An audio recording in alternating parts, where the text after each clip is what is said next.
Muy bien, buenas tardes.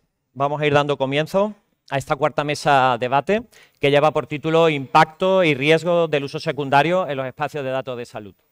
Gracias a todos por vuestra presencia, tanto aquí en la sala como a aquellos que nos seguís en streaming. En primer lugar, quisiera agradecer a la organización de las 6 por su amable invitación a moderar esta mesa de debate. Uso secundario de datos de salud. Hablamos, por tanto, de la reutilización de datos. Sin duda tienen un enorme potencial, tanto social como económico, y más aún si es posible que estos datos se crucen con distintas fuentes, ¿no? Con distintas fuentes de datos. En esencia, a eso nos referimos con el uso secundario de datos. Reutilizarlos para facilitar y mejorar la investigación científica, la innovación de productos y servicios y la mejora en la elaboración de políticas públicas basadas en evidencias. Sin embargo, esta compartición a gran escala en Europa hasta el momento no ha sido posible. Es, por tanto, necesario empezar a compartir y reutilizar los datos de salud. Correcto, pero de una manera segura, de una manera ética y garantizando los derechos y libertades de las personas. Esta mañana lo comentaba el director del Consejo de Transparencia y Protección de Datos, en mi opinión lo exponía muy bien cuando hablaba de que era necesario encontrar un equilibrio en el contexto de uso, cuando se está hablando de salvar vidas, de la salud, pero a la vez también teniendo en cuenta la especial sensibilidad de estos datos, cuando hablamos de garantizar la autonomía de las personas, la no discriminación y su dignidad humana. Bueno, para resolver esta situación en la cual los datos no fluían adecuadamente en toda Europa, la Comisión planteó el Espacio Europeo de Datos y su reglamento específico. Ya hemos dicho varias veces a lo largo, se ha dicho varias veces a lo largo de la ponencia o de las exposiciones de hoy, que será aprobado próximamente, será publicado próximamente por el Diario Oficial de la Unión Europea, y su implementación, desde luego, no va a ser un proceso ni sencillo ni rápido, y seguramente lo que es el uso secundario, del cual hoy vamos a hablar, no estará plenamente operativo hasta dentro de unos 4 años. El espacio europeo se configura como un pilar esencial de la unidad de la Unión Europea de Salud, y sin duda es el primero en ser regulado específicamente en el ámbito de la Estrategia Europea de Datos. ¿Qué debe funcionar o qué elementos resultarían indispensables para que este espacio europeo de datos de salud fuera lo que todo el mundo aspiramos, ¿no? Que fuera un espacio para compartir datos de manera fiable y eficaz? Podríamos hablar de tres cuestiones. Hablaríamos de un marco jurídico sólido y coherente en toda la Unión Europea, de unas infraestructuras seguras a nivel europeo que permitan el intercambio de datos de calidad, y por último, y no menos importante, la confianza y la colaboración de todas las personas y operadores involucrados. A nivel jurídico, el instrumento ya lo hemos mencionado varias veces, es el Reglamento de Espacios Europeos de Datos de Salud. Se trata de un instrumento jurídico complejo que en lo que es la regulación del espacio de uso o el uso secundarios abarca cerca de 40 artículos y 50 considerandos, y además se interrelaciona, también se ha dicho a lo largo del día, con más de 6 reglamentos a nivel europeo, con lo cual su interpretación coherente va a suponer sin duda un importante reto jurídico. Este reglamento establece un amplio catálogo de tipos de datos relacionados con la salud, que van a entrar dentro del uso secundario, y de una manera destacada obliga a aquellas entidades que dispongan de estos conjuntos de datos a ponerlos a disposición de la reutilización. También establece un marco de gobernanza y una serie de medidas técnicas y organizativas para garantizar la seguridad en el uso de estos datos secundarios, que sin duda veremos a lo largo de las ponencias. Un aspecto que me gustaría destacar de este reglamento es que queda mucho por hacer. Va a ser aprobado próximamente, o publicado mejor dicho, pero tiene una gran cantidad de actos de ejecución que va a tener que realizar la Comisión Europea para concretar y aterrizar los detalles de cómo se llevan a cabo. Y también me gustaría llamar la atención sobre el importante margen de desarrollo normativo que se le ha dejado finalmente a los Estados miembros en este reglamento. Siguiente paso, a nivel de infraestructuras, no solo el marco jurídico, necesitamos una infraestructura seguras e interoperables, si lo que se quiere es llegar a compartir datos no solo a nivel nacional, sino también a nivel europeo. 2 elementos podríamos destacar aquí: los entornos de tratamiento seguros, de los cuales hablaremos, e igualmente también de la red europea Health Data at EU. Y evidentemente la confianza. Todos los involucrados deben percibir los beneficios de la reutilización de datos de salud. Si se tiene la impresión que hay determinados países o organizaciones que se benefician de una manera desproporcionada, es posible que muchos de estos conjuntos de datos que están a disposición o en manos de los tenedores, finalmente no acaben aflorando, ¿no? Dos cuestiones que no debemos olvidar. Para que haya datos para compartir, las personas tenemos que permitirlo, o por lo menos no negarnos a que nuestros datos se compartan. Y los tenedores de datos tienen que ponerlos a disposición y con la calidad suficiente.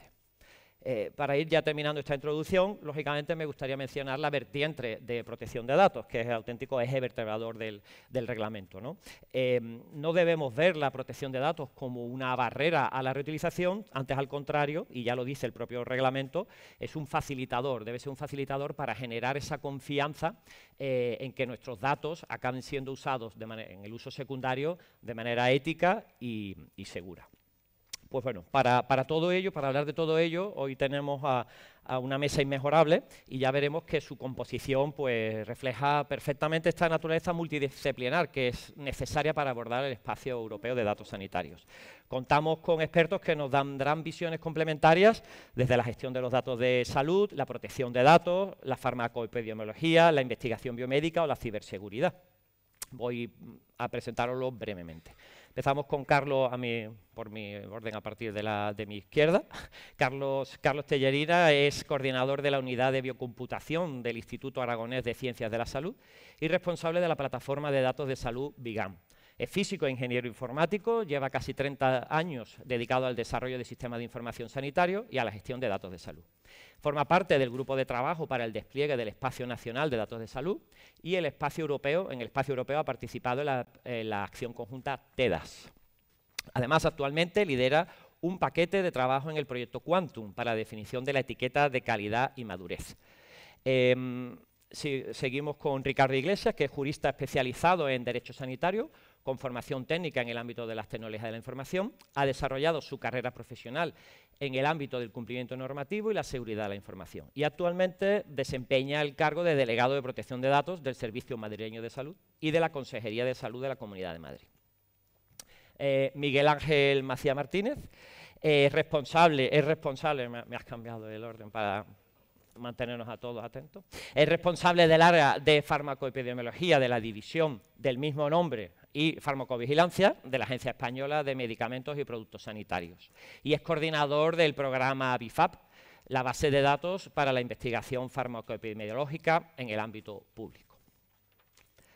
Eduardo Hernández es ingeniero de telecomunicaciones por la Universidad de Valladolid, tiene más de 20 años de experiencia en el sector de las TIC y en los últimos 14 ha centrado su carrera en el ámbito de seguridad de la información, ciberseguridad y privacidad. Y actualmente es el responsable del Departamento de Consultoría de Privacidad de la empresa GMV, desarrollando proyectos en los ámbitos de la privacidad, gobierno del dato y gobierno de la inteligencia artificial. Y, por último, presentar a Rocío Catalán. Es ingeniera biomédica del Grupo de Investigación Biomédica de Imagen dirigido por el doctor Luis Bonmatí en el Hospital Universitario y Politécnico de la FE, en Valencia. Concretamente, forma parte del área de sistemas donde desarrollan e implementan automatizaciones de software para optimizar procesos con un enfoque especial en la gestión de imágenes médicas para su uso secundario en investigación. Bueno, pues hechas ya las presentaciones, si os parece entramos en materia y si os parece creo que haríamos bien en empezar describiendo el concepto en sí mismo de usos secundarios, cómo situarlo, ¿no? Carlos, tienes, ya hemos hablado, más de 30 años de experiencia en la gestión de datos de salud, en investigación, y eres miembro de trabajo precisamente de grupos que han trabajado en impulsar los espacios de datos, ¿no?, de salud. Bueno, ¿cuál sería tu visión en general en lo que es el uso secundario de los datos de salud? Y a grandes rasgos, ¿qué beneficios podemos esperar y qué riesgos habrá que superar en el uso secundario?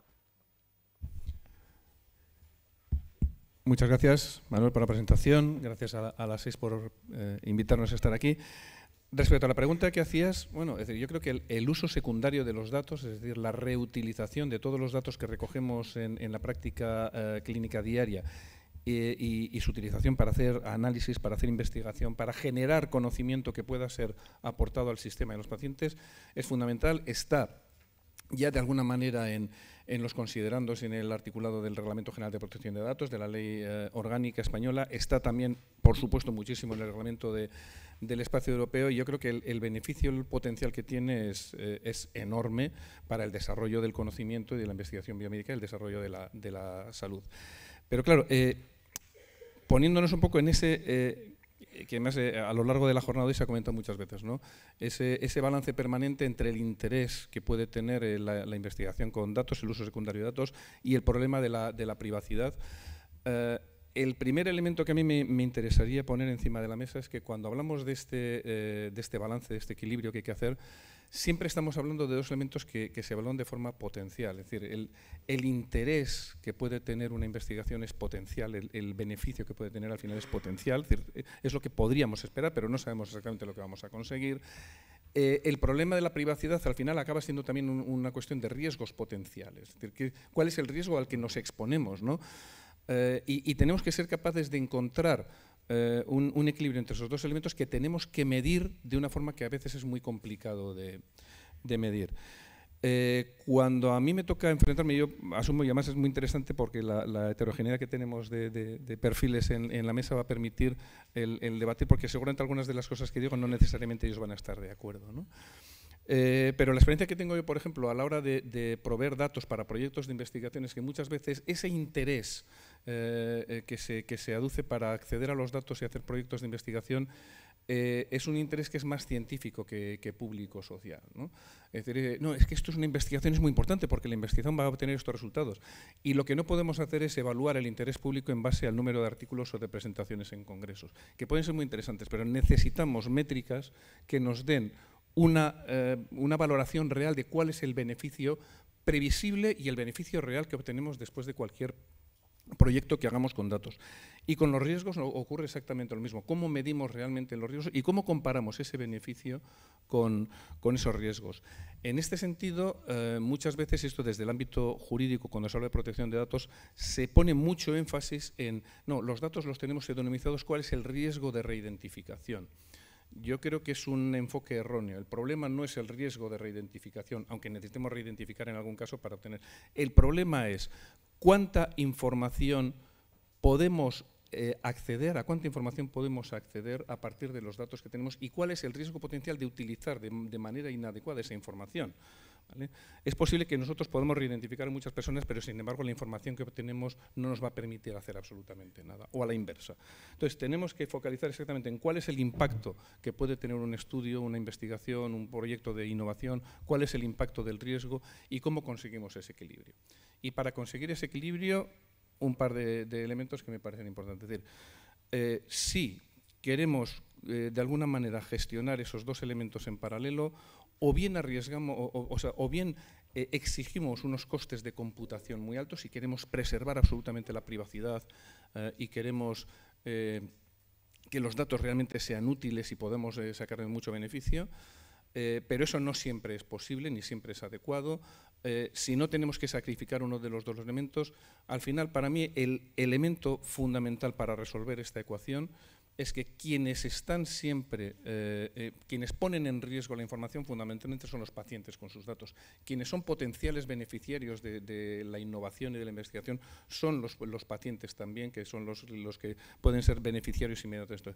Necesitamos meter a los pacientes en la ecuación, necesitamos hacer todos los trabajos que hacemos, toda la investigación, todos los proyectos que hagamos con datos, hacerlos con absoluta transparencia, publicando lo que estamos haciendo, porque en el fondo de lo que se trata, y luego cuando hablemos de otros elementos, como el hecho de la autoexclusión de los pacientes, es fundamental conseguir la confianza de los ciudadanos, que cuando estamos trabajando con datos, los ciudadanos confíen en lo que estamos haciendo, en cómo lo estamos haciendo, y entonces conseguiremos un equilibrio entre el beneficio que debemos obtener y no poner en riesgo los derechos de los ciudadanos. Muy bien, Carlos, muchas gracias.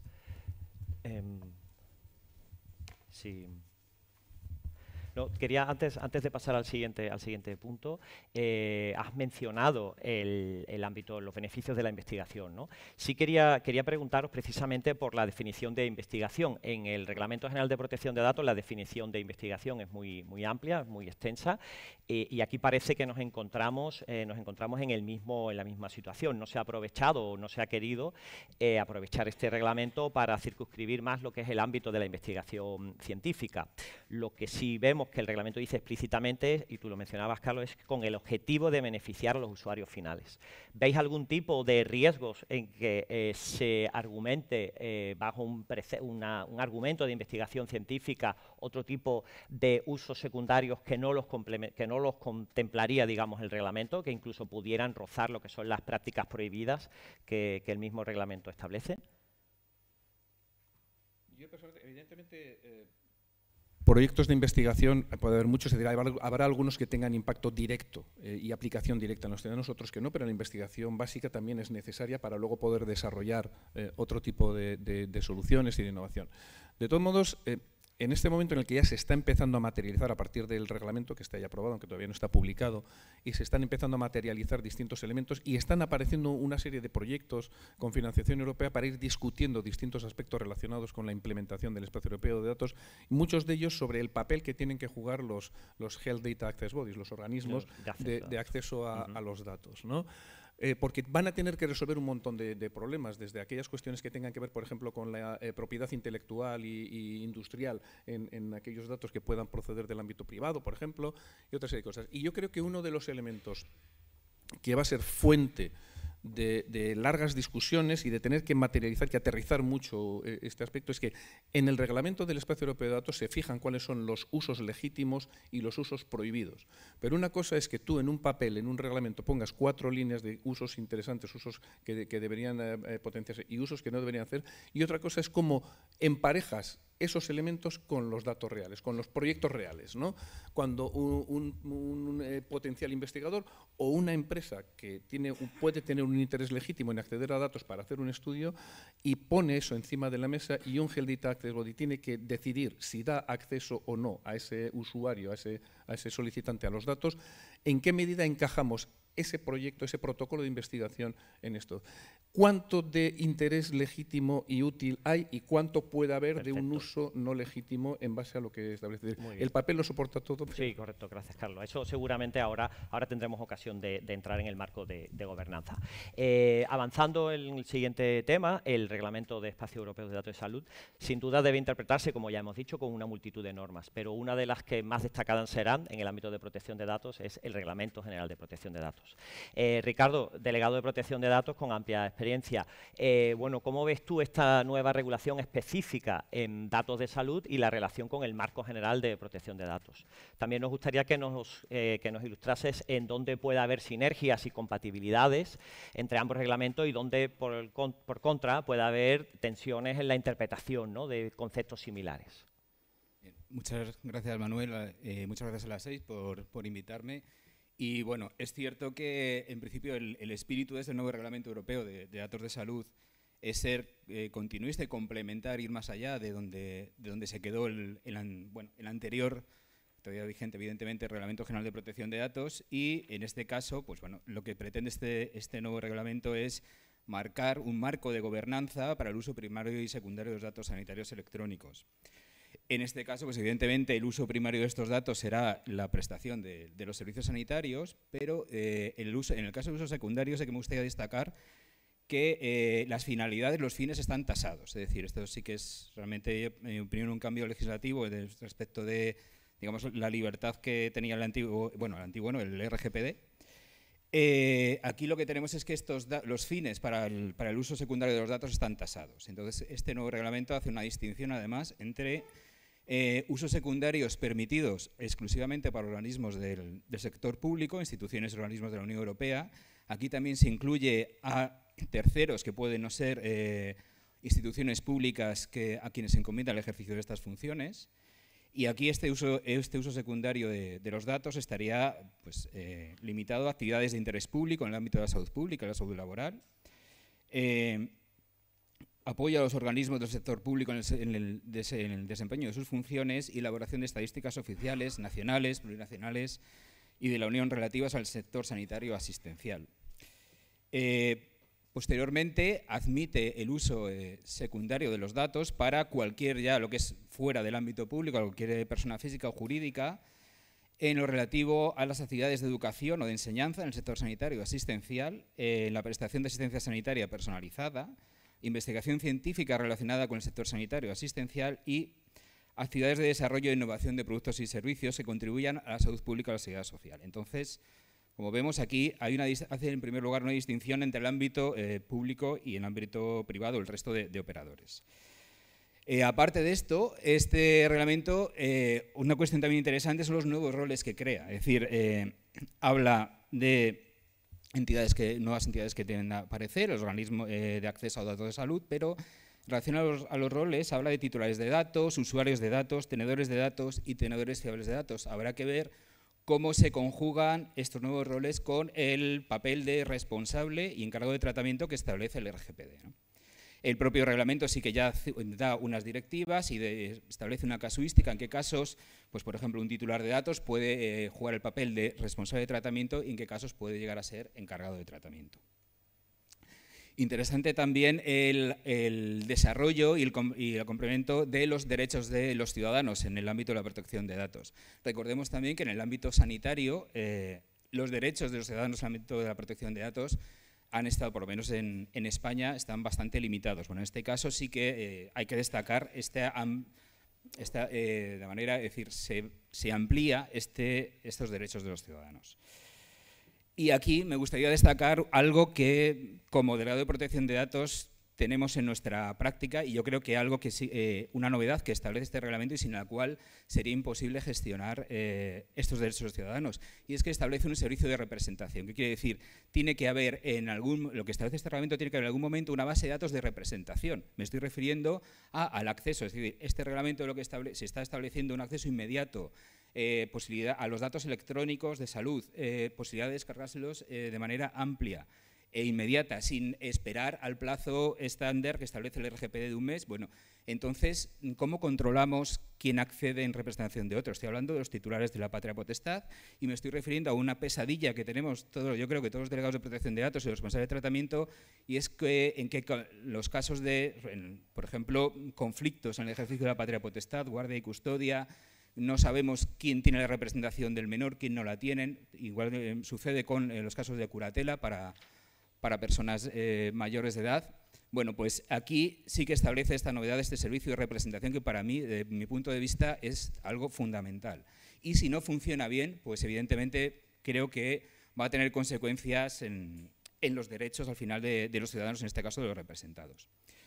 Ya por último, para terminar, ¿qué partes comunes que tiene este reglamento con el RGPD? Pues evidentemente la fundamental es que comparten los principios en los que se basa la normativa sobre protección de datos, en concreto pues el de licitud, lealtad y transparencia, integridad y confidencialidad, minimización de datos y limitación de la finalidad. Y también comparten otra cosa, es que comparten la autoridad de control, es decir, en el caso, es decir, las autoridades de control nacionales pues van a ser también competentes, van a poder velar por el cumplimiento de este reglamento también en este nuevo ámbito.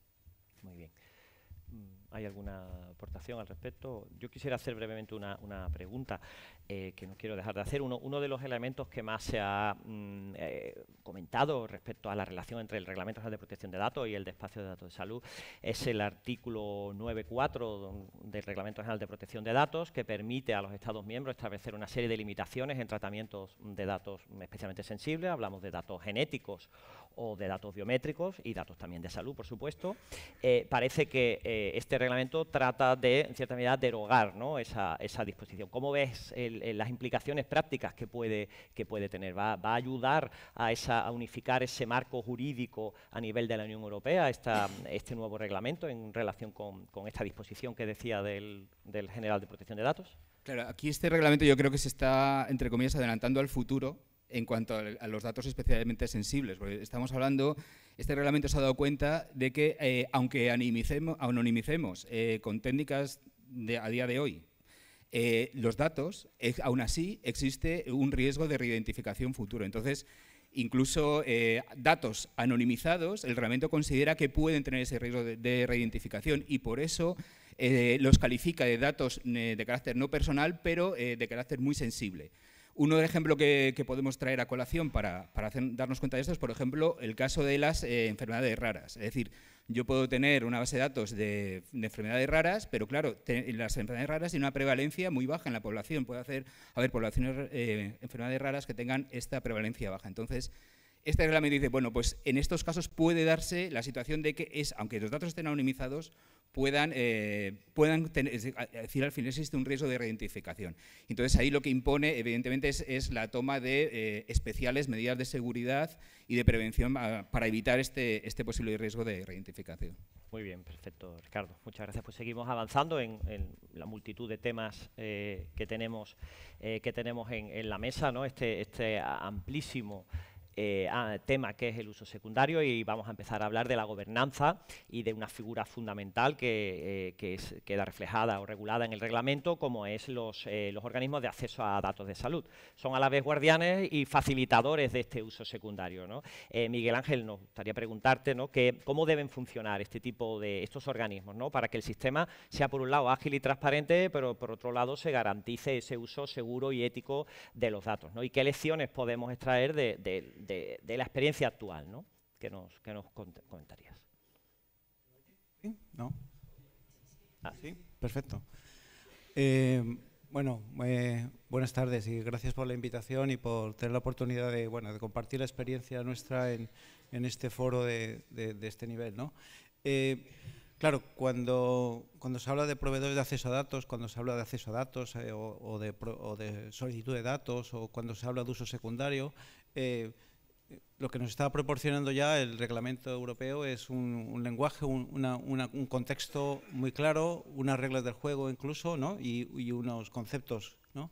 Entonces, cuando yo escucho esto, leo el reglamento, claro, me trae a la propia experiencia, que es lo único que yo puedo aportar aquí, la experiencia y algunas ideas para el futuro, ¿no? Entonces, nuestra experiencia con nuestra base de datos de historias clínicas de atención primaria, ya este año van a ser 12 comunidades autónomas, más de 20 millones de pacientes de historias clínicas durante años de seguimiento, y 10 años ya que llevamos siendo, si vamos a ponerlo entre comillas ya siempre, porque no es todavía espacio europeo ni espacio nacional, pero sí proporcionando acceso a investigadores de ámbito público de toda España, ¿no? Entonces sí que tenemos esa experiencia en proporcionar los datos en un contexto muy concreto, que es la investigación epidemiológica en general, porque no es solo farmacoepidemiológica. Nuestra experiencia es que nosotros empezamos como un proyecto, la Agencia Española de Medicamentos ha mantenido y financia el proyecto BIFAP, porque se trata de dar respuestas sólidas a uno de los fines que está claramente ahora en el reglamento, que es dar soporte a las agencias públicas de regulación de medicamentos para aumentar los niveles de seguridad y calidad y eficacia de los medicamentos y, por lo tanto, garantizar la salud pública.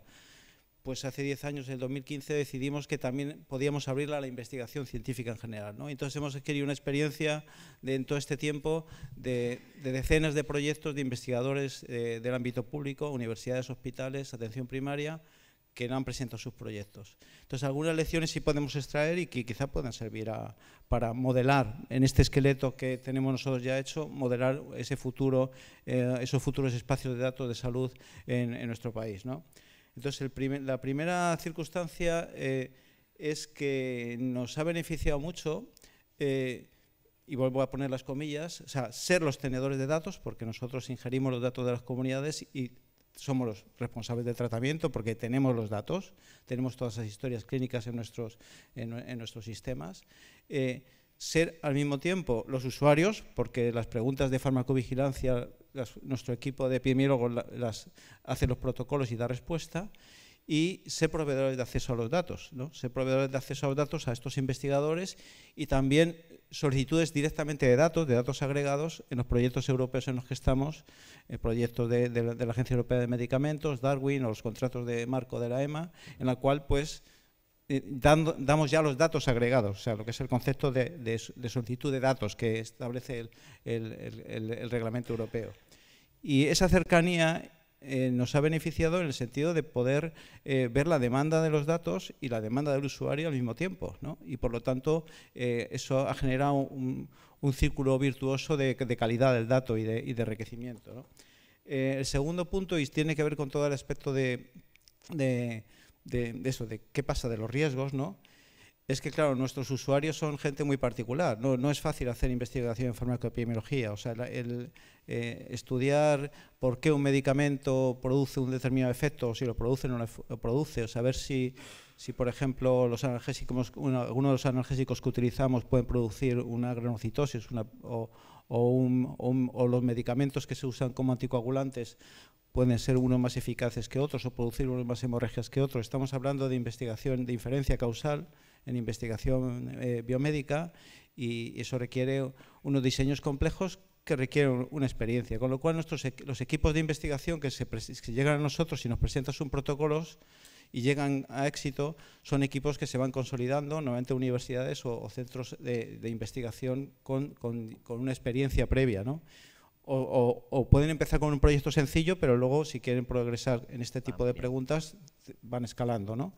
Y en esa línea, bueno, pues les tenemos muy controlados. o sea, hay más de 100 proyectos, pero están supervisados. Y eso nos lleva a otro punto importante, y es que, claro, nosotros en el equipo nuestro les proporcionamos lo que llamamos un soporte, ¿no? Hasta que les damos acceso a los datos, el menú nos lo tiene que decir muy detalladito, ¿no? Y los datos terminan estando normalizados. Y el dataset que les entregamos, aún no un espacio seguro de procesamiento, pero esa será la idea, los datasets que les entregamos están perfectamente ya diseñados y delimitados para el fin que ellos necesitan. Y por lo tanto, eso consigue el éxito de que haya al final publicaciones científicas y generar conocimiento. Y esa es nuestra experiencia. Yo pienso que eso se puede extrapolar a muchos otros entornos. Una pregunta muy breve, Miguel Ángel, antes de seguir. Según vuestra experiencia, el reglamento plantea que el tenedor de datos puede tardar hasta 3 meses en poner a disposición los datos y otros 3 meses si es especialmente difícil. Ya vamos 6 meses. Y cuando llega el organismo de acceso a datos, otros 3 más 3. Si sumamos, podemos llegar a tener un escenario donde es un año entero. Eso, según toda tu experiencia, ¿no? ¿Lo ves razonable para los investigadores, para los que quieren innovar? ¿Cómo ves este plazo que puede llegar a dilatarse hasta un año? Claro, hay una condición previa, y es que los investigadores sepan bien lo que quieren y conozcan bien la base de datos, porque si no, las preguntas que plantean los protocolos, algunos de ellos son irrealizables, ¿no? Entonces, nosotros nos reunimos todos los meses en un comité científico que evalúa los proyectos. Antes de eso, se realiza un informe de disponibilidad o de viabilidad, que ahora mismo estamos tratando de enriquecer y completar para que claramente el investigador lo que nos pida ya esté perfectamente delimitado. O sea que si usted quiere saber, bueno, en una población de pacientes diabéticos, cuántos de ellos desarrollan una alteración ocular, por ejemplo, durante el tiempo comparado con X, pues ¿qué es para usted un diabético? Pero no me lo diga clínicamente, usted me tendrá que decir los códigos de mi modelo común de datos normalizado en terminología SNOMED, esa agrupación de códigos que usted quiere llamarle diabetes, o las alteraciones oculares no me vale algo abstracto. ¿Qué concepto quiere usted hablar? Glaucoma, ¿de ángulo abierto, de ángulo cerrado?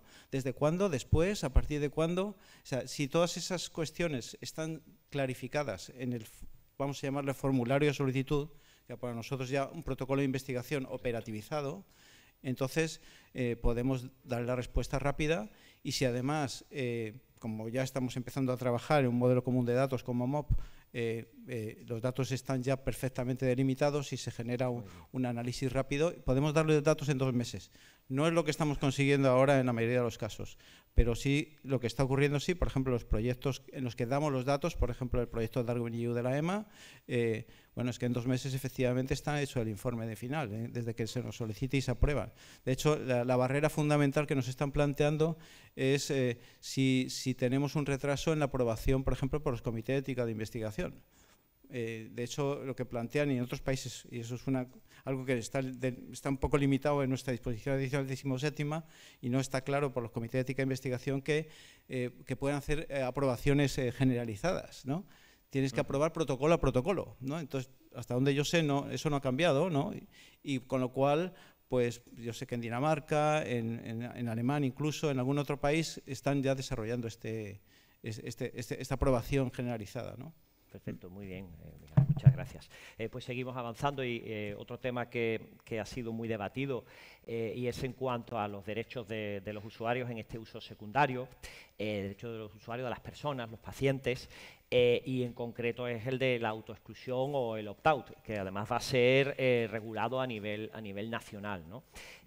Volvemos a ti, Carlos, para conocer tu opinión en este derecho, cómo se configura y cómo puede implementarse, ¿no?, de una manera eficiente para los sistemas de información, que sin duda va a suponer una dificultad añadida, y por otro lado para que funcione para los ciudadanos, ¿no? 1, 2, 3. A ver. Este derecho, de alguna manera, venía ya regulado en España, en cierto modo. Es decir, si uno coge la Ley de Protección de Datos, el reglamento más o menos está, porque están los derechos del ciudadano, y al final el derecho de oposición existe, ¿no? El derecho a que no se utilicen sus datos para determinados fines, como puede ser el de investigación. Otra cosa es que en ninguno de los repositorios donde habitualmente estábamos ya recogiendo información y proveyendo datos a proyectos de investigación, lo estuviésemos operativizando para que esto pudiese funcionar. Es curioso porque en el reglamento, cuando se estuvo discutiendo el Reglamento Europeo de Protección de Datos, este fue uno de los puntos más candentes de la discusión, y curiosamente porque en un primer momento había algunos países que directamente decían y planteaban, porque su legislación era lo que establecía, que el uso secundario de los datos tenía que estar siempre mediado por un consentimiento explícito. Eso, evidentemente, en proyectos de investigación, en análisis de datos poblacionales, es absolutamente impensable. Dato retrospectivo es imposible. Eso bloqueaba automáticamente el planteamiento de lo que era el espacio de datos. Y lo que al final se acabó diciendo es no. Se establece por defecto el que exista esa posibilidad de autoexclusión. Algunos países, en determinadas condiciones y para algunos usos, también desde el sector público y en condiciones justificadas, se puede excluir este derecho para determinadas cuestiones, pero por lo general hay que implantarlo y hay que establecer los mecanismos. También en la ley nuestra, en la Ley de Protección de Datos, se establecen algunos criterios, algunos momentos en los que se puede excluir este ejercicio de los derechos por parte de los ciudadanos, de los derechos ARCO y demás, ¿no? Que en el caso del uso secundario tiene todo el sentido. Primero, porque en principio, si seguimos lo que se establece en la disposición 17 y lo que se plantea en el espacio europeo, si el que está teniendo los datos para hacer investigación y el investigador tiene los datos pseudonimizados o anonimizados, difícilmente va a poder atender un derecho de un ciudadano que quiere, por ejemplo, que sus datos se eliminen, ¿no? Es decir, no sé cuáles son tus datos. Y además, puesto que estamos haciendo un uso secundario, lo lógico es que cualquier derecho, un derecho de rectificación, un derecho de eliminación, se ejerza sobre quien tiene el dato primario. Y en todo caso, a partir de ahí, cuando ya se hace esa ingesta, se gestione. Lo que sí se establece es que, evidentemente, hay que establecer el mecanismo para que los ciudadanos sepan que tienen este derecho y puedan ejercerlo, porque eso está en el reglamento y habrá que cumplirlo. Y lo lógico, por lo menos desde nuestra perspectiva, tal como lo estamos diseñando nosotros en Aragón, es que ese ejercicio, aunque se ejerce frente al organismo que da el acceso a los datos para investigación, porque es para eso para lo que se hace la exclusión, se gestiona directamente sobre el sistema primario. Es decir, al final el paciente se identifica, el ciudadano se identifica, en el sistema primario, en el sistema poblacional, se marca que ese ciudadano ha hecho ejercicio de autoexclusión de los datos y, por tanto, esos datos, aunque están, no se le ofrecen nunca al investigador cuando hace una solicitud. En cualquier caso, el objetivo que perseguimos todos cuando montamos estas infraestructuras y cuando damos soporte a proyectos, nuestro objetivo es que este derecho que existe y al que tienen derecho los ciudadanos, a ser posible, no lo ejerza nadie. Correcto. No hay un riesgo o un miedo. Porque no hay un miedo, porque hay confianza, porque está. Y entonces lo ideal es conseguir que ningún ciudadano ejerza este derecho de autoexclusión, porque confía en que el uso que se está haciendo, el beneficio compensa muchísimo al posible riesgo para todos los ciudadanos. ¿Y no os preocupa que hubiera una, por así llamarla, marea de ejercicio, como una especie de tendencia, un trending topic que provocase una suscripción a este derecho de autoexclusión masiva y de otra manera, ¿qué se podría hacer qué incentivos éticos se podrían ofrecer o transmitir, informar a la sociedad para que este ejercicio no fuera, digamos, ejercido por los ciudadanos. Es un tema que nos hemos planteado muchas veces, ¿sí? Ahora que estamos montando un poco todos los mecanismos para facilitar el que los ciudadanos puedan hacer este ejercicio de autoexclusión, de opt-out, nos lo hemos planteado.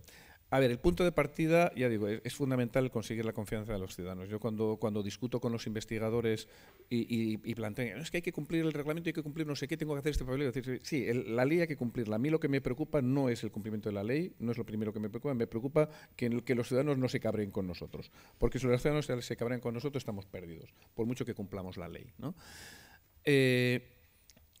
Afortunadamente, por lo menos en España, el nivel de confianza en las encuestas que se han hecho, además, el nivel de confianza de los ciudadanos sobre el uso de los datos es muy alto, especialmente si se tiene en cuenta que el uso y la custodia de esos datos sean una función del sector público, de la sanidad pública, ¿no? Y que esos datos se utilicen, en principio hay mucha confianza. Entonces, sí, esto se explica bien a los ciudadanos, si los ciudadanos son conscientes de los beneficios que se obtienen. Por eso digo, es muy importante la transparencia de qué se está haciendo con sus datos, transparencia de qué investigadores están investigando con sus datos, transparencia de qué resultados están obteniendo, de cómo esos resultados al final se acaban aplicando a la clínica y a la gestión. Es decir, que un ciudadano al final, entrando en un portal donde se trabaja con estos temas, vea lo que hay y diga, estoy orgulloso porque con mis datos tratados adecuadamente se ha mejorado, se ha conseguido ganar conocimiento en sanidad, se han desarrollado nuevas técnicas terapéuticas y diagnósticas y eso está beneficiando a la ciudadanía. Y que cada ciudadano se sienta orgulloso de su pequeña participación, de su pequeño granito en ese trabajo. Correcto. Por lo tanto, confianza y transparencia en el uso de estos datos, ¿no?, secundarios. Muy bien, pues seguimos, pasamos también ahora, volvemos contigo, Miguel Ángel, en relación con los tenedores de datos, que son fundamentales para que haya datos que reutilizar, datos que ofrecer, ¿no? Es uno de los principios máximos del uso secundario, es todo este conjunto de datos que están en el sector asistencial y que ahora mismo no están fácilmente disponibles para investigadores, innovadores, etcétera, pues que aparezcan, ¿no? Pero tienen que estar con una mínima calidad, ¿no? Entonces, ¿cuáles son las implicaciones prácticas que va a tener este nuevo reglamento en los tenedores de datos? ¿Va a suponer un cambio organizativo, un cambio de cultura, cuando estamos hablando principalmente del sector asistencial? Claro, aquí una cuestión es que los tenedores de datos tienen que tener algún incentivo para facilitar los datos. Yo creo que aunque esté en el reglamento europeo no va a ser suficiente, o sea, es decir, tiene que haber incentivos.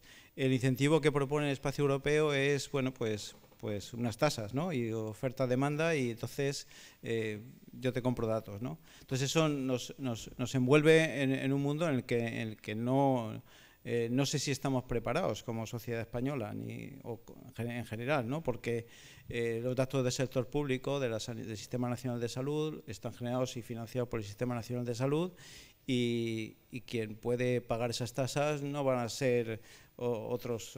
Bueno, puede haber una financiación pública de la investigación, pero en España es ridícula. En realidad, quien tiene la pasta son las farmacéuticas o las empresas tecnológicas, en general, el sector privado.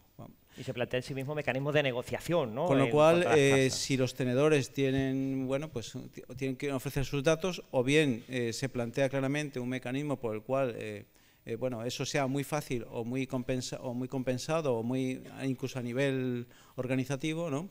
Entonces, nuestra experiencia, pues nosotros, claro, le pedimos datos a las comunidades autónomas, a los servicios de salud. Carlos lo sabe, cuando pedimos datos a Aragón, pues tenemos que decirle, dame lo que tengas, y como son convenios que son sin coste entre instituciones, pues entonces somos nosotros los que cargamos con con la carga de digerir eso, ¿no? Y eso es así porque no hay una norma general que imponga nada. Ese modelo hasta ahora pues nos ha valido, pero quizá a la larga no sea el modelo sostenible. O sea, la duda que tenemos en general, como debate también hoy, es hasta qué punto un sistema de este tipo, ¿no?, en el cual solamente el sector público es sostenible. Y si entra el sector privado, entonces tenemos que plantear hasta qué punto la sociedad española puede empezar, como decís antes, tener reticencias que ahora no tiene, ¿no? Porque sabe que los datos de cuando va a su médico de primaria se registran unos datos, se pueden usar para investigación del ámbito público, podemos ser muy transparentes en nuestras webs, como dice Carlos, y dejar claramente quién está accediendo, quién es el investigador, qué resultados tiene, que publican, y ya está. Pero si empezamos a relacionarlo en un mercado de datos, que es lo que propone el espacio europeo, hay que reconocerlo así, pues a lo mejor todo este paradigma cambia y hay que andar con mucho cuidado. Claro, si nos mantenemos puros y limpios, está muy bien, pero entonces a lo mejor no somos sostenibles. Ese es el debate, ¿no? Y yo no tengo la respuesta. Muy bien. En cuanto a la utilización, ¿no?, para uso secundario, en definitiva, mucho escenario es convertir datos del uso primario a que sean útiles para el uso secundario, ¿no?, para investigadores. Y normalmente, como antes mencionaba, el uso asistencial por defecto no está pensando en uso secundario. Y para ello el reglamento lo que nos introduce es la etiqueta de calidad y utilidad de datos, ¿no? Y aquí, Carlos, te lanzo a ti directamente la pregunta por tu experiencia, ¿no? ¿Va a facilitar realmente la reutilización? Y dicho de otra manera, si quieres, ¿pueden ser útiles conjuntos de datos que no dispongan de esta etiqueta? Ese es un debate que se está llevando dentro del contexto del proyecto Quantum muy largo y al final no está claro, porque además el problema es que a la hora de definir la utilidad hay unos cuantos criterios que sí que están claros, la calidad que puede tener el dato, hay elementos intrínsecos de los datos, pero hay otros elementos que tienen que ver mucho con el propósito para el que los tienes. Si tienes datos que pueden ser muy útiles para determinado propósito y no para otros, ¿no? Con lo cual, es decir, vamos a ver un poco cómo conceptualizamos exactamente el concepto de la calidad y la utilidad y cómo podemos etiquetar los datos, los conjuntos de datos, por tener una referencia que pueda ayudar a los usuarios finales, a los que están buscando datos, para saber exactamente dónde encontrar datos de calidad. Pero el principal problema que vamos a encontrar, que lo tenemos ya, es decir, no tiene nada que ver con el etiquetado, es que al final el dato que se utiliza en uso secundario para investigación, para innovación, para lo que sea, es el dato primario, es decir, es el dato que se ha cogido en el uso primario, ¿no? La calidad tiene que estar desde el origen. Es decir, nosotros luego cuando cogemos y consumimos esos datos y los preparamos podemos hacer ciertos trabajos de depuración, de limpieza y demás, pero al final la calidad del dato tiene que venir desde el principio. Y definir exactamente todos los procedimientos que nos van a garantizar esa calidad tienen que venir desde ahí. Y podemos discutir larguísimamente el cómo conseguimos que se registre el dato con calidad, cómo conseguimos interpretar adecuadamente el dato, porque muchas veces el dato en el uso primario se recoge con calidad para uso primario y no para uso secundario. ¿Cómo conseguimos que el que lo recoge tenga presente que este dato puede utilizarse para otros fines distintos? ¿Cómo conseguimos dar un feedback al registrador, al médico, fundamentalmente a la enfermera, para que realmente encuentre una utilidad en eso que está haciendo? Quizás eso sea fundamental, ¿no? Claro. Mucho más que luego etiquetar. Es decir, etiquetaremos para ver si esto realmente nos puede servir a la hora de buscar datos, pero lo importante es eso. Que quizás necesite de un cambio cultural, ¿no? Una transformación. Sin duda, pero de todo el sistema, es decir, porque ese cambio tiene que venir de entender qué uso se hace de ese dato y cómo eso le puede beneficiar también al médico y cómo, si él recoge bien los datos, luego los modelos que esté utilizando para hacer, por ejemplo, una calculadora de riesgo en atención primaria, se ve beneficiada de que el dato que ha recogido es bueno y si no, no lo va a ser. Muy bien, muchas gracias, Carlos.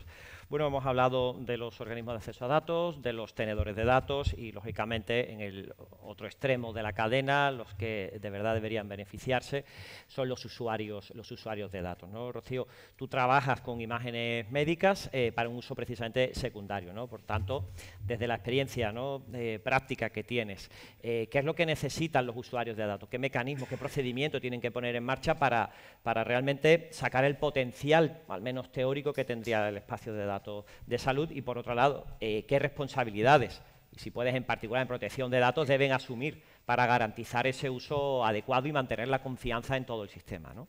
Vale, bueno, gracias a la organización, al SEIS, por haber podido estar aquí. Bueno, pues cuando yo pensaba en los usuarios de datos, realmente me venía a la cabeza uno de los proyectos de investigación que tenemos en el grupo de investigación biomédica en imagen, que es EUCAIM. Creo que algunos igual lo conocéis, pero bueno, EUCAIM está formado por unos 60 partners del consorcio y pretende crear una infraestructura paneuropea digital de datos de imagen, de cáncer concretamente.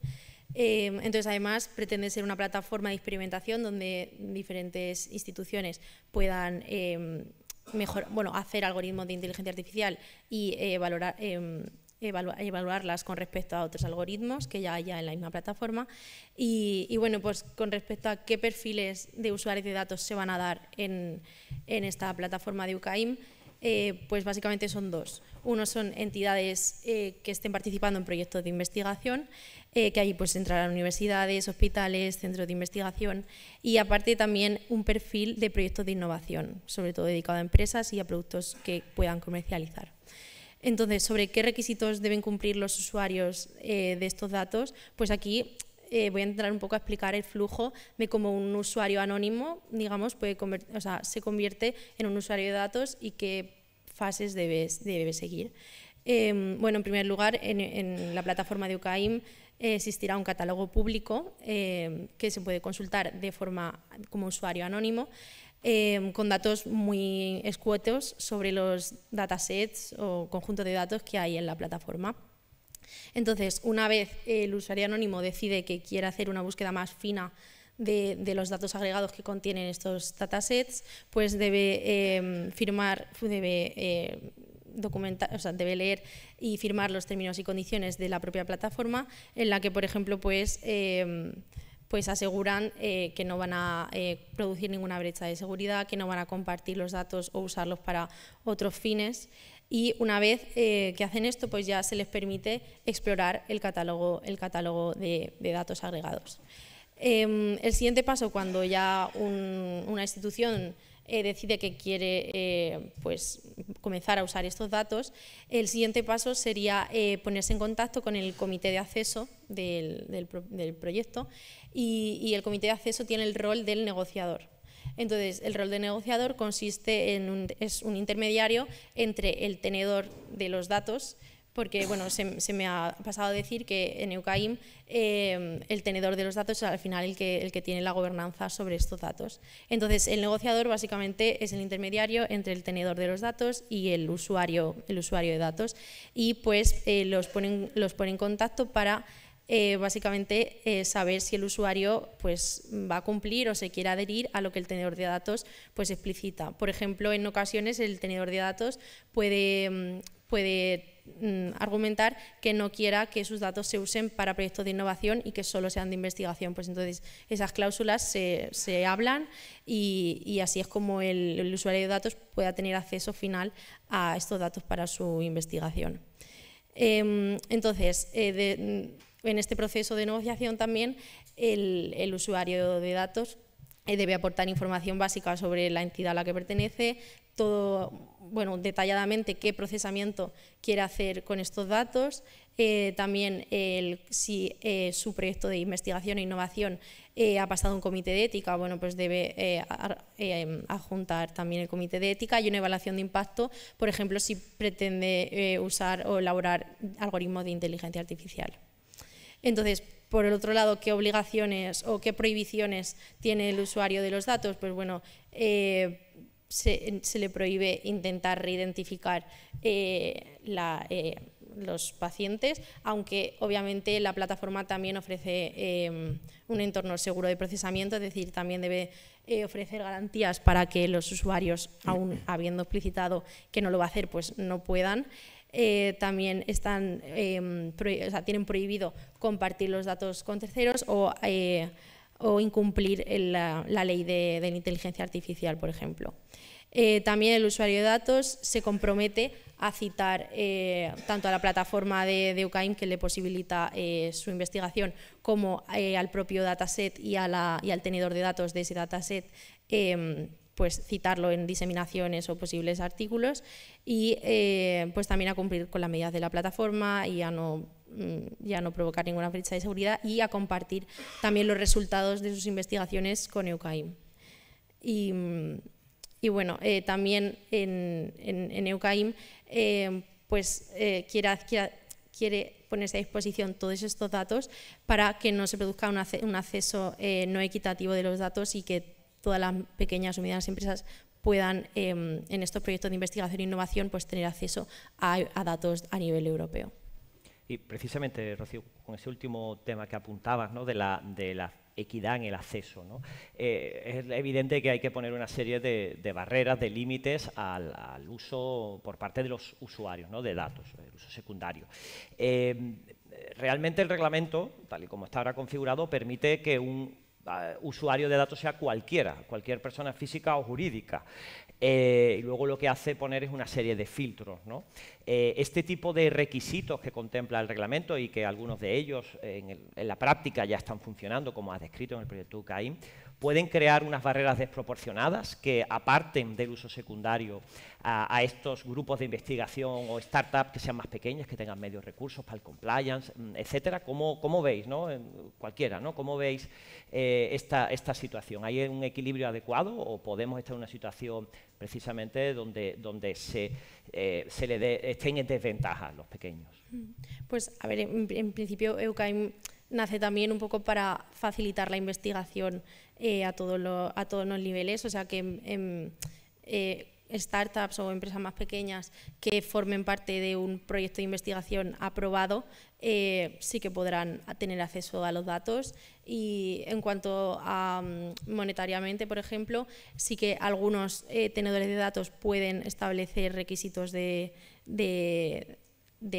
algún importe, pero sí que es verdad que se busca que sea la investigación más abierta posible y facilitar que esto llegue a todos los niveles. Muy bien, muchas gracias, Rocío. Bueno, pasamos a la fase o el entorno de seguridad, aspecto fundamental para que el uso secundario de datos tenga éxito, ¿no? Y es que las personas tengan confianza, como hemos venido comentando. En ello, una figura destacada son los entornos seguros de tratamiento. Son los únicos sitios, los únicos sistemas donde va a ser posible tratar datos personales en el contexto de espacios europeos de datos de salud, ¿no? Y además tienen un reto complejo, porque a la vez tienen que permitir que los datos sean útiles, pero garantizar una privacidad y además un altísimo nivel de privacidad. Eduardo, tienes una dilatadísima experiencia en el ámbito de seguridad, por tanto, tu visión nos interesa mucho en cuanto a los requisitos prácticos, ¿no?, que estos entornos de tratamiento seguro deben cumplir y, por otro lado, a nivel práctico, ¿qué lecciones podríamos aprender de otros dominios, de otros campos donde ya se esté aplicando este tipo de entornos, ¿no? Bueno, primero gracias a la organización por darme la oportunidad de participar en este evento tan especializado y tan de valor, ¿no?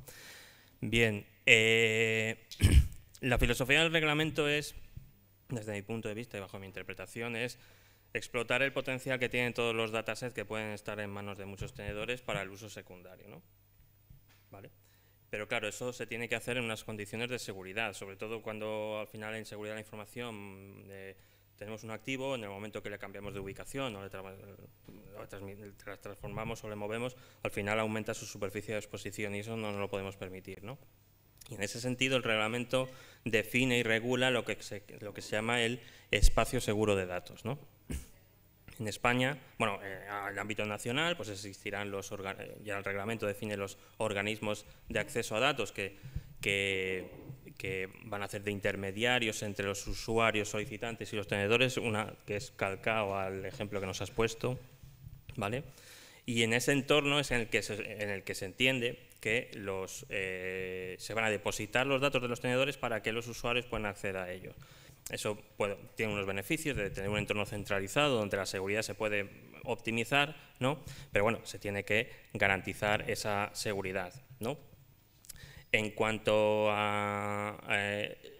sí que en este sentido, desde mi punto de vista, la filosofía que determina el reglamento es que estos entornos sea el tenedor el que le ofrece, bajo una petición y lo que se llama un permiso de datos según el reglamento, el tenedor tiene que transmitir o proporcionar al organismo de acceso a datos los datos para que les incorpore al entorno seguro y desde el usuario solicitante les pueda procesar, ¿no? Esto en sí mismo supone un reto, pero también supone un riesgo. Y aquí sí que mi interpretación del reglamento es que los datos se tienen que incorporar al espacio, aunque bueno, yo creo que tampoco la literalidad lo dice exactamente, ¿no? Nosotros, aquí sí que quería comentar experiencias que tenemos en GMV, como el proyecto Tartaglia, en el que, bueno, fue un proyecto liderado por, bueno, ha sido un proyecto que ha acabado recientemente, liderado por GMV, ha sido un consorcio de distintas entidades de salud, empresas consultoras integradoras, en las que se demostró, o se ha demostrado la capacidad de implementar casos de uso de explotación de los datos sin que estos sean trasladados desde el origen. Por ejemplo, en este caso, aprendizajes de modelos de Machine Learning, ¿no? Entonces, desde mi punto de vista, el reglamento establece muchos retos, ¿vale? Y algunos riesgos, como esto de mover los datos de un sitio a otro, que siempre que un activo se mueve de un dato, pues aumenta su superficie de exposición. Todo aquello que redunda en los activos, no moverles más de lo demasiado, desde mi punto de vista, como experto en seguridad, es beneficioso. Y sí que quería comentar que, bueno, este tipo de modelos podrían ayudar a limar asperezas o reticencias que pueden tener los tenedores e incluso a agilizar los procesos necesarios para tener a disposición los datos, ¿no? Habéis comentado antes que entre que se solicita los plazos que tiene uno y los plazos que tiene otro, al final la investigación se retrasa, ¿no? Entonces, todo lo que sea agilizar esos procesos y facilitar el cumplimiento, pues redunda en la seguridad y al final en el avance, ¿no? Al final hemos comentado, vivimos con compañeros, he hablado antes en los cafés, de bueno, tenemos una presión de la IA, los distintos departamentos se ven presionados por desarrollar modelos, pues hombre, todas estas experiencias que redunden en agilizar los procesos y redundar en la seguridad, pues yo creo que son beneficiosos, ¿no? A nivel de seguridad ya, siguiendo con el tema de seguridad de los tratamientos, el reglamento nos marca unas obligaciones y unos principios, bueno, pero son muy generales, control de acceso a datos, que los datos no se usen más allá de lo que establece el permiso de datos, que al final podríamos establecer como el contrato de datos entre tenedor y usuario, ¿no? Y bueno, también habla de registro, monitorización continua, pero más allá de ahí tendrá que ser, lo habéis mencionado antes, se espera que en 2 años se publiquen las especificaciones, tanto para el espacio de datos, las especificaciones a nivel de arquitectura, a nivel técnico, y será ya en ese momento cuando se sepa un poco cómo enfocar en exactamente la seguridad. Aunque yo, como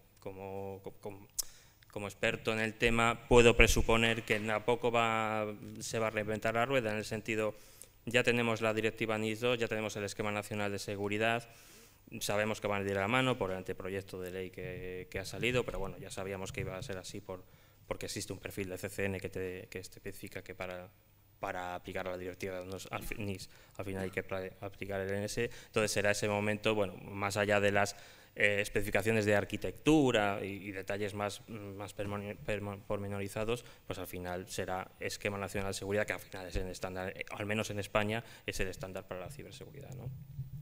Muy bien, y una pregunta un poco técnica, ¿no? Desde tu experiencia en ciber. Estas técnicas de mejora de la privacidad, que hablamos como, por ejemplo, el cifrado homomórfico, el Secure Multiparty Computing, la privacidad diferencial, has hablado también antes de aprendizaje, de modelos de aprendizaje de Machine Learning federado, ¿tienen cabida, van a tener cabida práctica en este tipo de entornos seguros de tratamiento? Punto de vista completamente, porque hay que tener en cuenta que también bajo, bueno, lo que es mi interpretación del reglamento, es responsabilidad del organismo de acceso a datos, que es el que tiene que poner a disposición el entorno de tratamiento seguro, es su responsabilidad anonimizar o, en su caso, si no se puede, pseudo-anonimizar, pero tiene que estar justificado los datos. Aunque yo creo que el reglamento tampoco cierra completamente la posibilidad de que se les pueda obligar a los tenedores, quizás algunos de mis compañeros que son juristas pueden discrepar, pero yo sí que creo que la mayor parte de la responsabilidad va a recaer en los organismos. Y aquí, evidentemente, o sea, se van a tener que aplicar muchas técnicas y muchas dependientes del caso de uso, ¿vale? Porque no las PET, no hay una PET que valga para todo, ¿vale? Por ejemplo, pues, las herramientas de aprendizaje federado se pueden ver como PET desde el momento que te evitan traerte los datos, un dataset que tuviera datos del usuario. Bueno, pero eso solo sirve para determinados casos. Entonces, desde mi punto de vista, la respuesta es sí, y es que no quedará otra. No quedará otra porque el reto de anonimización es grande desde el momento que las historias clínicas dentro del listado que nos dice el reglamento que les aplica como datos de secundario, las propias historias clínicas están dentro de esa lista y los datos personales están dentro de esa lista. Muy bien. Y una pregunta más. El reglamento en lo que es el entorno seguro de tratamiento da la posibilidad de que el usuario se traiga debajo del brazo sus datos y los introduzca en el entorno seguro de tratamiento. Esto, desde la perspectiva de ciberseguridad, ¿no plantea retos adicionales a los que ya...? ¿El tenedor al espacio no. o el usuario? El usuario puede incorporar... claro, en uno Sí. de los escenarios donde uno de los mayores valores, ¿no?, que puede ser el cruzar datos de distintas fuentes, pues parece que tiene sentido lo que han regulado y es que los puedes incorporar, ¿no? A mí me llama la atención y no sé si desde ciberseguridad eso va a plantear unos retos todavía mayores a los que ya tenemos sobre la mesa. Desde mi punto de vista, el reglamento es tajante en el que especifica que no se pueden extraer datos personales, ¿vale? Y hasta donde llega también mi interpretación, establece que solo se pueden sacar datos agregados y pseudonimizados, ¿vale? A partir de ahí, que es responsabilidad asegurar eso en el entorno de datos seguro, que los datos que se extraigan no pueden datos personales. Además, lo dice tal cual el reglamento, se tienen que monitorizar todas las descargas, las peticiones de descarga, que no se puede interpretar como una petición legal porque no está regulada, yo lo interpreto como una descarga, un click y un download, ¿vale? Y eso se tiene que controlar, ¿vale? Entonces, desde mi punto de vista, si eso se hace efectivo y de manera segura, el riesgo ya que transmitimos por el hecho de que esos datos estén en posesión de los usuarios es menor, porque lo que tenemos que conseguir es que esos datos, por sus características, ya sea por agregación, anonimización, no tengan un valor que pueda inferir un riesgo, ¿vale? Por supuesto, de privacidad, pero también de propiedad intelectual, ¿vale? Entonces, a mi modo de ver, el reglamento lo cierra, ¿vale? Pero bueno, veremos a ver cómo se desarrolla. Muy bien, perfecto. Muchas gracias. Y precisamente seguimos con lo que son los riesgos, la reidentificación. Y es uno de los puntos quizás los que en cuanto al uso secundario haga mayor énfasis el reglamento, y es en evitar la reidentificación de la identidad de aquellas personas cuyos datos se están utilizando con fines secundarios, ¿no? Para ello nos plantea como opción por defecto el uso exclusivamente de datos anonimizados, y solo en casos en los que esté adecuadamente justificado se podrán utilizar datos pseudonimizados. Volvemos contigo, Rocío, que trabajas con, digamos, unos datos bastante difíciles de anonimizar, que son las imágenes, ¿no?, como son las imágenes médicas. ¿Cómo pueden funcionar estas técnicas, ¿no?, tanto de anonimización, de pseudonimización, para a la vez mantener un equilibrio que es necesario, lo comentábamos también antes, entre utilidad del dato y mantener la privacidad de los datos, ¿no? Y por otra parte, ¿en qué momento debemos decantarnos por una opción o por otra, anonimización o pseudonimización, ¿no? 1, 2, 3. Vale, bueno, pues como bien habéis comentado, el reglamento establece usar los datos anónimos por defecto y si en caso de usar pseudonimizados, pues debe estar argumentado. Y por otro lado, el Comité Europeo de Espacios de Protección de Datos, pues argumenta que la anonimización es prácticamente imposible por los retos que supone el conocer la tecnología futura, ¿no? El que algo, para que sea anónimo, debes asegurarte de la no reidentificación ahora y con la tecnología futura, lo cual pues supone un gran reto para la comunidad investigadora el asegurarnos de que algo es anónimo y poder usarlo para la investigación. Entonces, con esta situación actual, pues en los proyectos europeos, bueno, y nacionales también, se pone un gran esfuerzo en esto, en la pseudonimización, anonimización de los datos.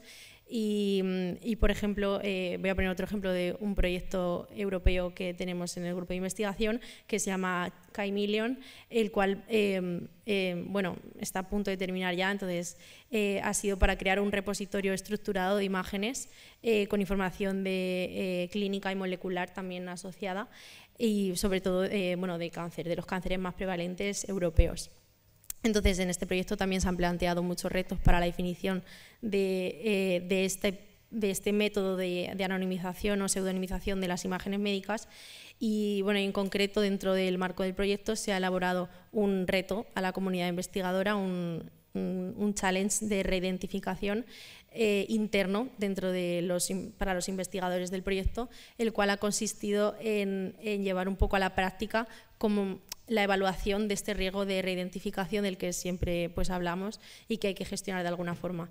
Entonces, este reto a la comunidad investigadora ha consistido en la pseudonimización de datos de imagen, concretamente en formato DICOM, en la pseudonimización de estos metadatos de las imágenes y poner los datos pseudonimizados a disposición de los investigadores.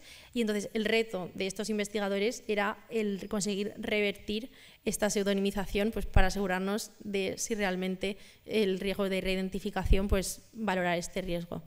Entonces el reto estuvo abierto durante 3 meses a la comunidad investigadora tanto de este proyecto Caimilion como también investigadores de UCAIM, del otro proyecto que hemos comentado, y de otros proyectos. Y nada, durante estos 3 meses participaron unos 78 investigadores y ninguno de ellos consiguió reidentificar estos pacientes, con lo cual pues, se valora, ¿no?, la robustez de estos métodos de pseudonimización que hemos usado, para estos proyectos. Y nada, esto la verdad que es un avance por nuestra parte, por parte del proyecto, porque al final estamos llevando a la práctica pues esto, el riesgo de reidentificación y también poner en valor lo que has comentado también del equilibrio, ¿no?, que hay que buscar entre el dato y la utilidad del dato y la seguridad. Es decir, esto también nos lo planteamos en todos los proyectos que tenemos en el grupo, de cuánta información eliminamos, ¿no?, de estos metadatos, por ejemplo, de imagen, cuánta información eliminamos para que luego nos sean útiles, también siempre teniendo en foco el objetivo final de para qué vamos a usar estos datos. Pues es complicado la situación y por eso llevar a cabo este challenge fue bastante beneficioso. Muy bien, muy interesante. Por lo tanto, lo que veo que uno de las dificultades mayores quizás haya en los procesos de anonimización es darle un valor final a ese riesgo de identificación, ¿no? Eso qué metodología habría, ¿no? Y lo que habéis hecho es vosotros llevarlo a la práctica. Y el riesgo es, bueno, pues lo ponemos en funcionamiento, lo mostramos y a ver qué pasa, ¿no? Ha sido una solución inteligente y muy interesante, la verdad, que hayas compartido la experiencia, ¿no? Porque, como digo, y creo que ahora con los previsibles pronunciamientos del Tribunal de Justicia de la Unión Europea respecto a anonimización y pseudonimización, habrá que ir en esa línea, ¿no?, en la de valorar muy bien el riesgo de reidentificación, ¿no? Muy bien, pues continuamos avanzando en la esfera esta de espacios de datos de salud y el uso secundario, que uno de sus objetivos es la compartición a nivel europeo. Y para ello, pues, diseña, facilita, crea una plataforma llamada Health Data at UE o datos de salud en UE, bueno, que en definitiva no es un repositorio centralizado, sino se plantea más como un mecanismo de orquestación, ¿verdad?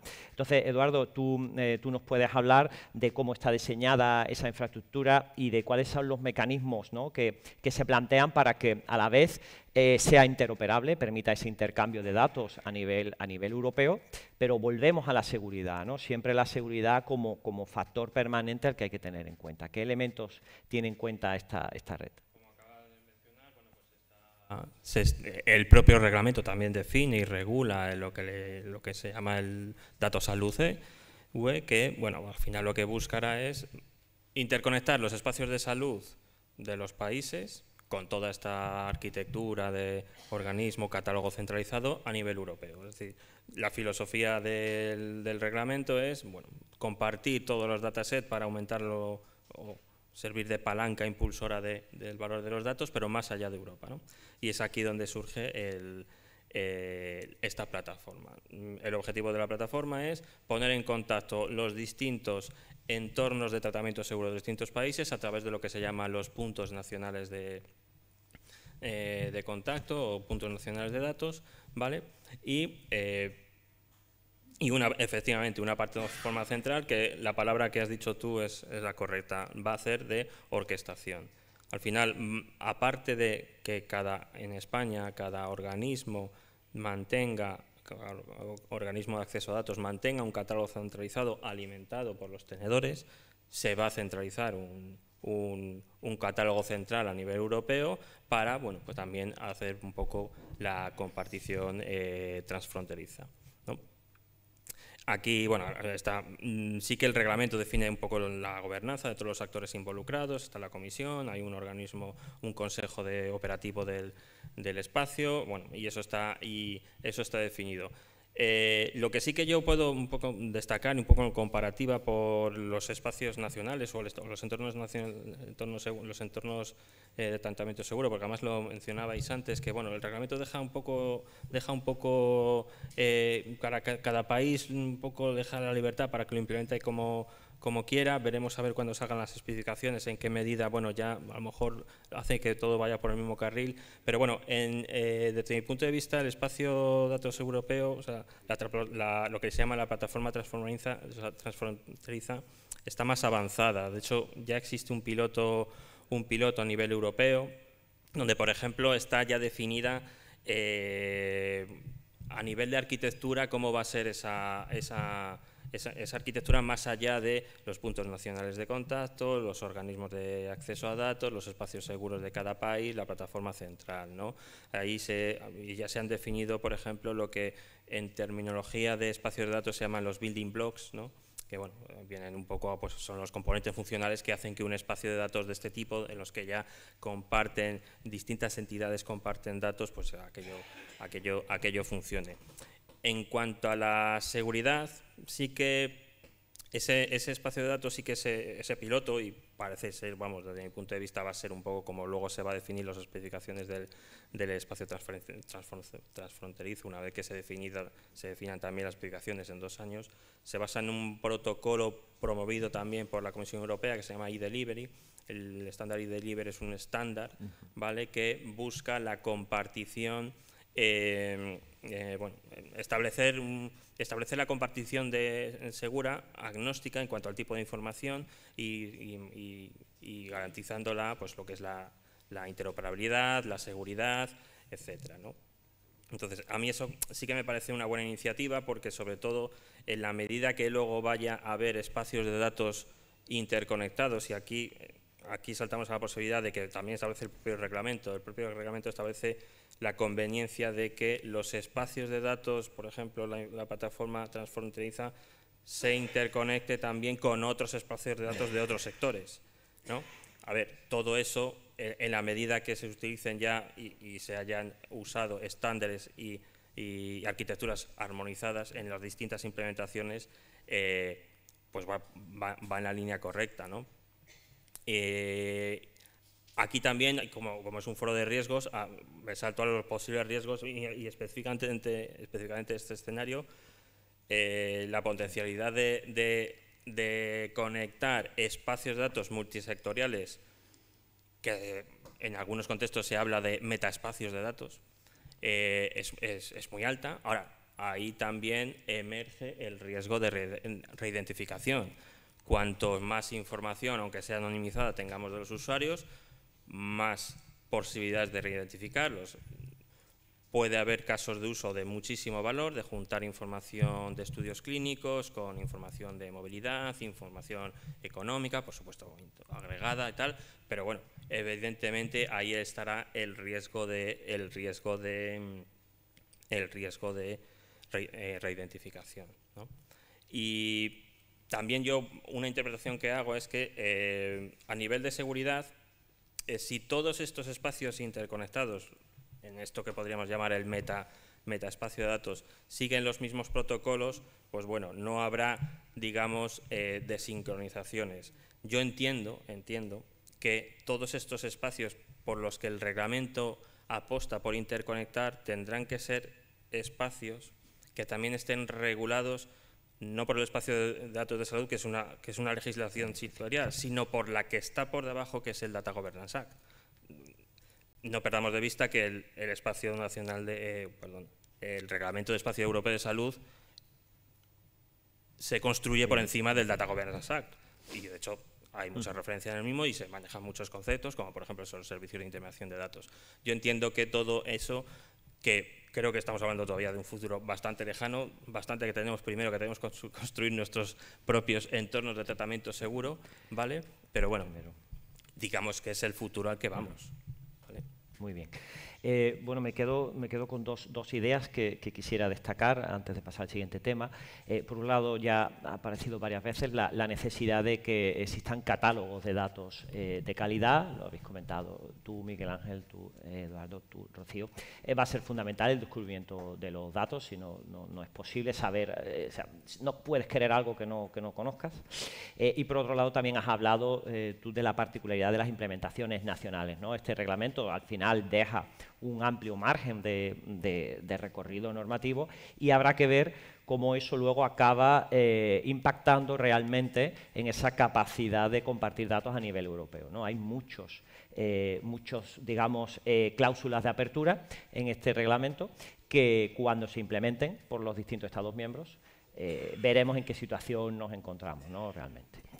Bueno, pues para completar nuestra panorámica casi completa de, como veis, un tema extenso, que es el uso secundario de los datos, pensamos ya en irnos fuera de Europa, ¿no? Hablamos ahora de las transferencias internacionales de datos con Ricardo, donde bueno, pues nos va a hablar de la diferencia que hay, o cómo se complementa las transferencias internacionales en los espacios de datos de salud en relación con lo que ya está regulado en el capítulo 5 del Reglamento General de Protección de Datos. Sí. Bueno, de manera previa, para poder entender cuál es la estructura de las transferencias internacionales de datos, tenemos que ver el nuevo concepto que introduce este reglamento, que es el concepto de datos de salud electrónicos, que por cierto he leído ya en algún autor, en algún artículo, que dice que está mal traducido del inglés, ¿no? Que es un problema crónico que tenemos con la legislación europea, que muchas veces dependemos también de la traducción, ¿no? Y con todos los efectos que ello conlleva, ¿no? Bueno, pues un dato de salud electrónico abarca tanto el concepto de datos de salud electrónico personal, es decir, datos relativos a la salud y datos genéticos se tratan en formato electrónico. En este caso, la normativa sobre transferencias internacionales de datos no variaría, sería la que tenemos actualmente por el RGPD. Sí que contempla este reglamento la posibilidad de que un tercero, o sea, un operador de un país tercero pueda tratar estos datos o los pueda almacenar siempre que medie de manera previa una decisión de adecuación. Y dentro del concepto de datos de salud electrónicos estaría la novedad que introduce este reglamento, que son los datos de salud electrónicos no personales. Es decir, aquí ya desvela un poco la preocupación del legislador, lo que hemos comentado antes, ¿no? Del posible riesgo de reidentificación, tanto actualmente como posteriormente según el estado de la técnica, ¿no? Estos datos de salud electrónicos no personales serían los que han sido anonimizados o bien datos que no guardan relación con un interesado.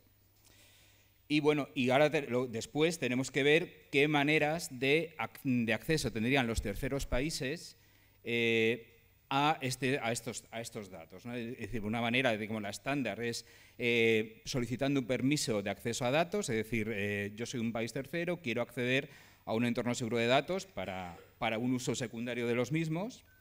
Y otra sería el concepto que tenemos ahora, de transferencia de datos, es decir, cuando se piden datos de salud. En este caso, lo que dice el reglamento es que esos datos de salud se pasarán en formato estadístico anonimizado, pero aquí hablábamos un poco viene donde el reglamento se preocupa por esas transferencias de datos, los datos muy sensibles que tengan un alto riesgo de reidentificación que hablamos antes. Bueno, en estos casos sí que el reglamento permite que se tomen medidas de protección específicas mediante un acto delegado y también permite a los Estados miembros que puedan añadir además otras condiciones específicas a la hora de hacer esta transferencia de datos.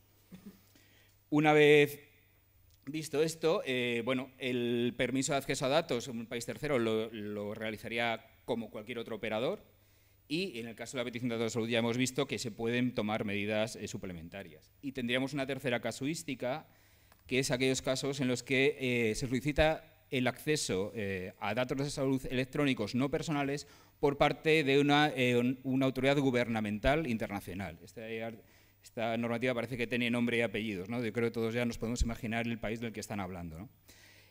Bueno, en estos casos lo que nos dice es que como regla general deberán denegarse si van contra el derecho de unión o de un Estado miembro y se podrán autorizar, recomienda que se elabore o que estén regulados por un convenio internacional. Y también regula los casos en los que, no existiendo un convenio internacional, pues se producen sentencias judiciales o peticiones por parte de la autoridad gobernativa de un país tercero. En estos casos, bueno, ya el reglamento lo que hace es que da una serie de normas o reglas para conceder el acceso a esta información basadas sobre todo en la reciprocidad y en la posibilidad de que se pueda impugnar esta solicitud de datos en los tribunales de ese país tercero que solicita la información. Y también establece la obligación de informar al tenedor de los datos. Es decir, usted que sepa que sus datos, los datos que usted está tratando, han sido solicitados por una autoridad, o bien judicial o bien gubernamental de un Estado. Y ya por último, en cuanto a las solicitudes de datos de salud y las peticiones de datos de salud por parte de terceros países, lo comenta el reglamento que deberán ser admisibles en todo caso si este tercer país solicitante está autorizado para el uso secundario de los datos, incluida esta autorización en un acto de ejecución, y si este tercer país, de manera recíproca, permite también a solicitantes de la Unión Europea acceder a sus datos de salud en condiciones que no sean más restrictivas que las que impone este reglamento. En este caso, la Comisión puede determinar, a través de actos de ejecución, qué países terceros cumplen estos requisitos y existe ya, por último, un deber de publicidad de estos actos de ejecución. Es decir, las listas de países terceros autorizados deberán ser públicas. Y con esto, pues yo creo que... Muy bien, Ricardo, muchas gracias. Me quedo con la idea de que mantenemos el marco de las transferencias internacionales que establece el Reglamento General de Protección de Datos y se añaden una serie de garantías adicionales, lógicamente, en datos tan sensibles. Muy interesante el concepto de dato no personal muy sensible, que ya está establecido en el Reglamento de Gobernanza de Datos, como una protección adicional cuando el actual concepto del Reglamento General de Protección de Datos no permite continuar la protección, ¿no?, en esos datos anonimizados. Y bueno, ya para concluir, nos quedan unos minutos por si en la sala alguien quiere realizar alguna pregunta a los ponentes.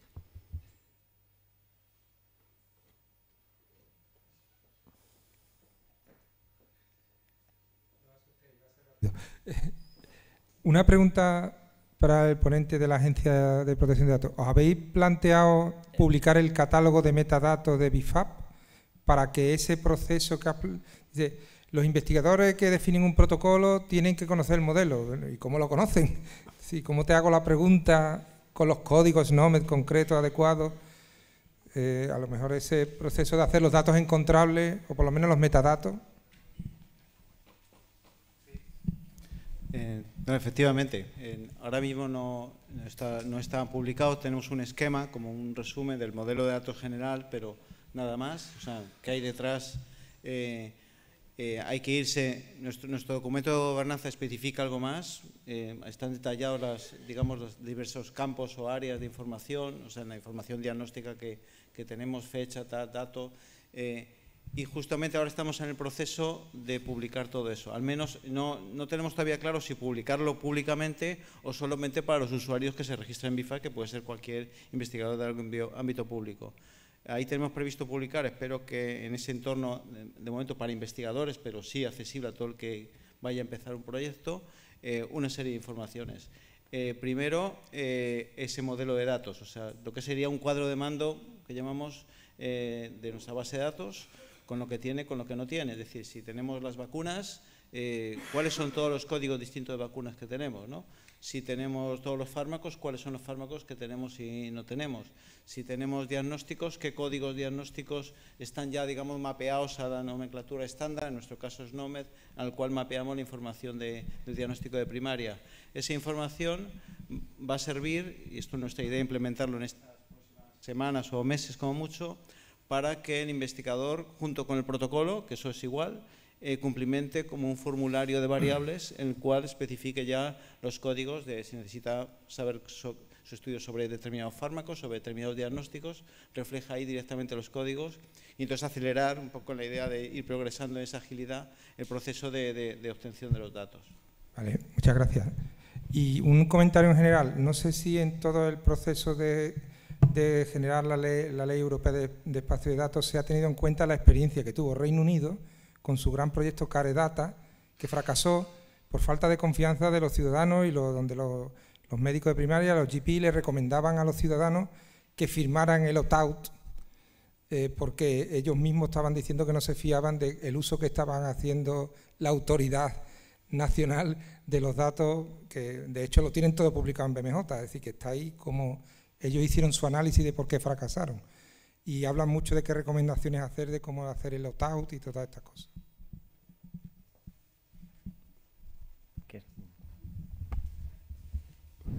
Dentro del contexto de TEDA se comentó, porque además había algunos británicos, no muchos, pero había algunos británicos en los distintos grupos. Y en uno de los paquetes de trabajo donde se estuvo hablando de toda la parte del engagement de los ciudadanos, de cómo hacer la difusión, de cómo conseguir y tal, hicieron alguna recomendación, algún planteamiento. Lo que no te puedo asegurar es cómo eso se ha trasladado de alguna manera al reglamento, porque no lo he visto. Tienen la documentación de TEDA, sí que está en el reglamento, no he visto si lo han tenido en cuenta de alguna manera en parte de la regulación, sobre todo en el tema del opt-out. Pero sí que se comentó. Sí. Aquí yo sí que quiero comentar que no sé si lo habrán tenido en cuenta, ¿no?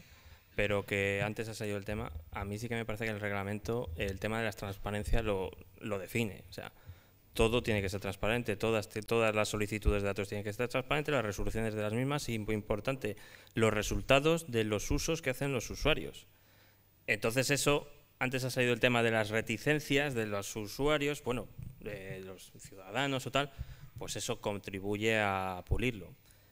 Vuelvo a decir, en 2 años van a salir recomendaciones, al final esto es una ley que tiene que ser desarrollada, tendrá que ser interpretada, incluso creará doctrina, jurisprudencia, ¿no? Pues eso se definirá, pero bueno, que yo creo que las bases de la transparencia al menos existen. Ya veremos si son efectivas o no, pero por lo menos existen, ¿vale? Sí. Bueno, no sé si hay alguna pregunta más.